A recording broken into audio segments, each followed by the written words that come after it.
welcome to Tips for the Transition. I'm Maria Tomás-Keegan. I get inspired by sharing stories about women who have moved through coping and surviving major life events so we can learn from them. Today I'm talking with Gale Rogers. She's a health and wellness coach with a remarkable story of survival through loss and grief and how she learned to overcome and thrive. I'll let her tell you her story. Hello, Gale, and welcome to Tips for the Transition. Hello, Maria. Thank you. I've recently interviewed another woman who lost her husband just over a year ago, and she shared about her first year's journey through the tragedy.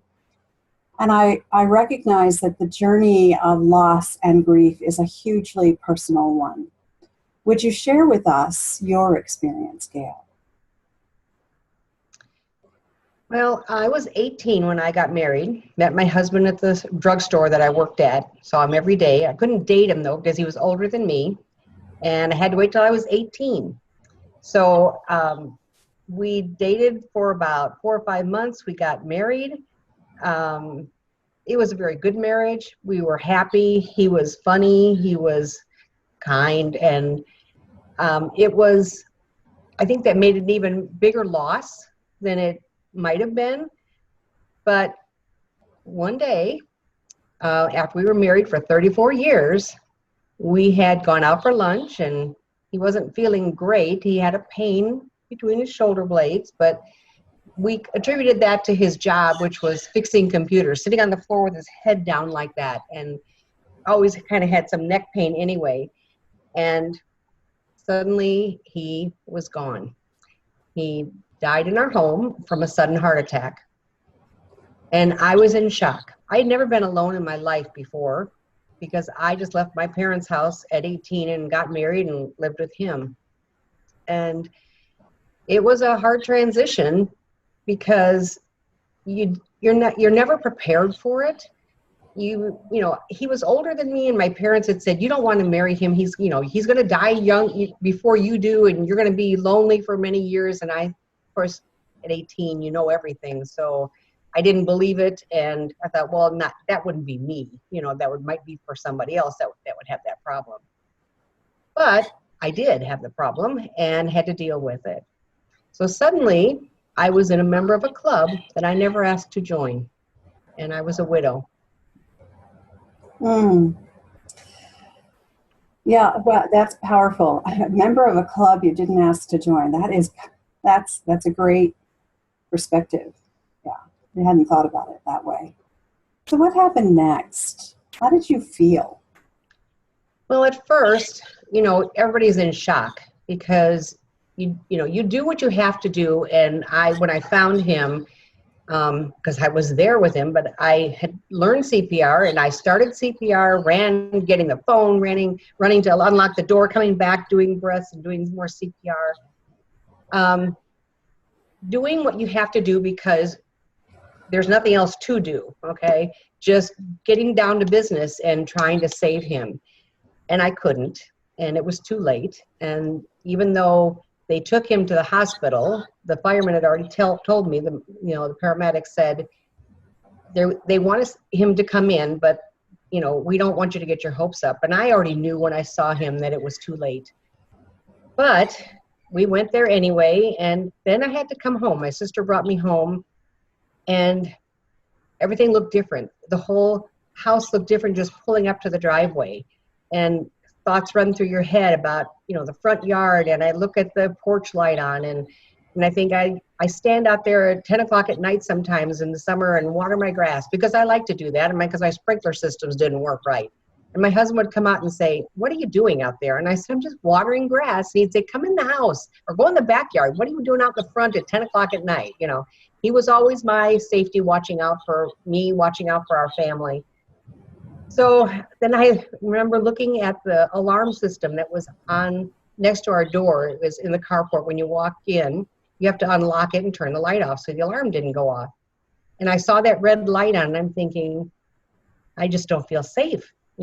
Even though I have this alarm system, he was my safety. He was my rock. And that was gone. and of course you're scared, but you know you have to keep moving on because now we have to make funeral plans. And the next day, my sister was there, my mom came, and my sister went with me to the funeral home, and we did all that stuff that we had to do. And it's part of the process of, I think, accepting all this. And that was really hard. And I also didn't want people to feel sorry for me.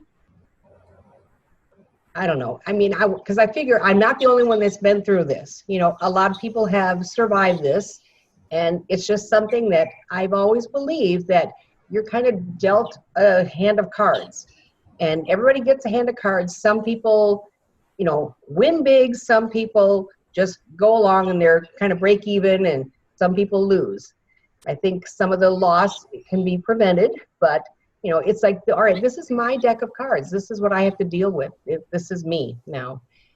So one of the things that, some of the feelings that you have as you start to get over this, I missed going out to dinner, you know, and here I am by myself, and I don't want to go out to dinner by myself. So I would go to some of our favorite places, and I would go and order takeout.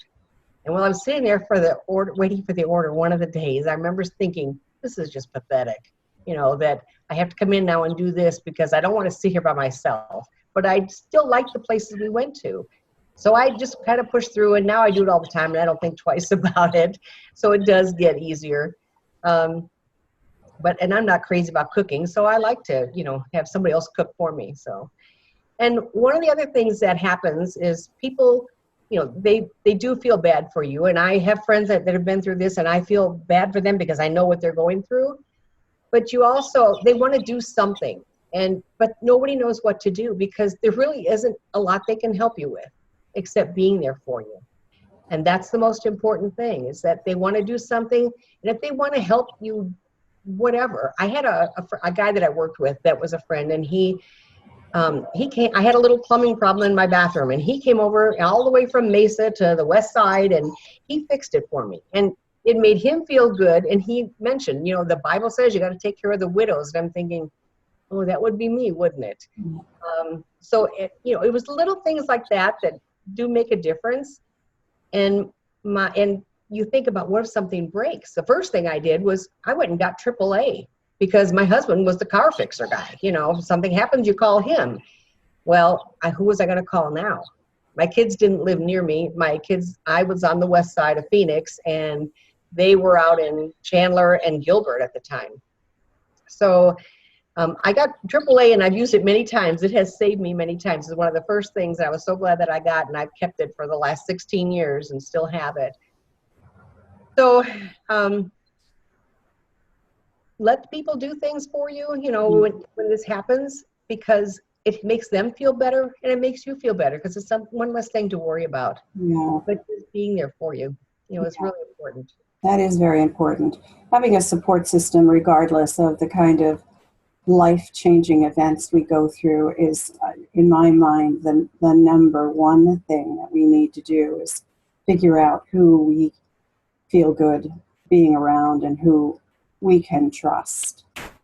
Yes. So, is there anything else that made you feel better aside from allowing people to do for you?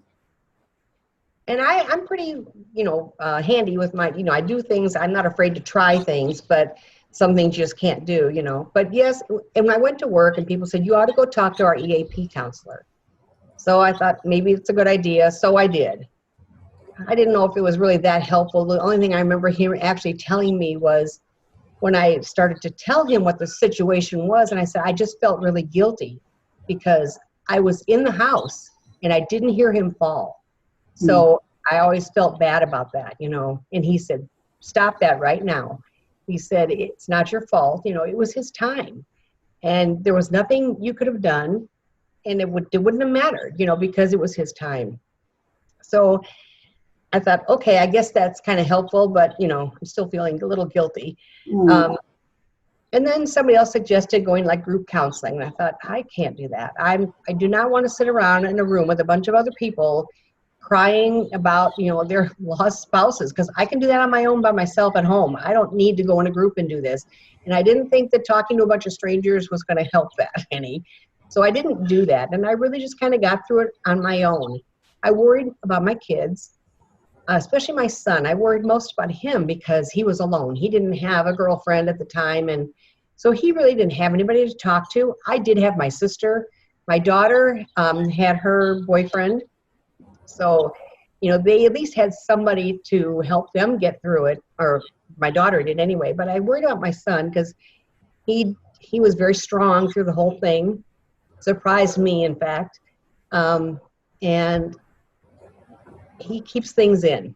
Yeah. So, you know, I think as guys do, they don't want to talk about it a lot. But, you know, we're all okay now. Yeah, we do miss him, you know, so much. But we celebrate his birthday. We go to his favorite restaurant and we celebrate his birthday, you know, and we go out to eat and make it a party, you know, kind of thing. So That's great. yeah. That's great. That's a great idea, actually, to celebrate things that you used to celebrate with him once you're feeling kind of the rawness of the emotion that has passed. There are things that we can do that make us feel better and help us to cherish the memories. Mm-hmm.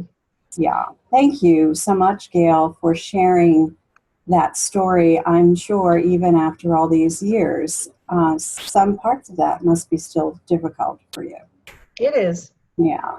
And to our listeners, in part 2 tomorrow, Gale will share some how making different choices made a huge difference in her recovery process. So you won't want to miss the insights that come from this brave woman's journey. So please watch for it. Till next time, I'm Maria Tomás-Keegan.